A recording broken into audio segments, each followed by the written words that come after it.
சுருக்கு பைய பிதுக்கி பிதுக்கி எடுத்து கொடுத்த காசு அது பம்பரமா ஆச்சு.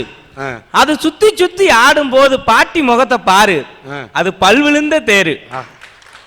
நறுக்கி நறுக்கி நார பிரிச்சு இடிச்சு வச்ச வெத்தலை, அதில் ஏதோ ஒண்ணு பத்தல. அதை உதக்கி உதக்கி செவந்த வாயில் கொடுத்த முத்தம் சிவப்பு, அது பிள்ளை நிலா சிரிப்பு. தத்தி தத்தி நடந்த போது தாத்தா முதுகு யானை, அவர் தொந்தி வயிறு பானை. அதில் மிதிச்சு மிதிச்சு குதிச்சு குதிச்சு மகிழ்ந்த காலம் தங்கம், அவர் நான் வணங்கு சிங்கம்.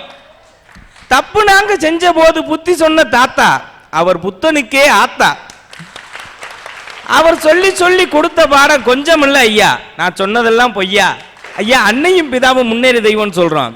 அந்த அன்னையும் பிதாவோட சேர்ந்து முன்னெறிஞ்ச தெய்வம் ஒரு தெய்வத்தை வணங்க போவோம், அது குல தெய்வம். இந்த குல தெய்வம்ன்றது என்ன வானத்தை வந்து பொத்துக்கிட்டா வந்துச்சு? நம்மளுடைய தாத்தா பாட்டி நம்ம முன்னோர்கள். நம்ம முன்னோர்களை தான் குல தெய்வமா கும்பிட்டுட்டு வரோம்.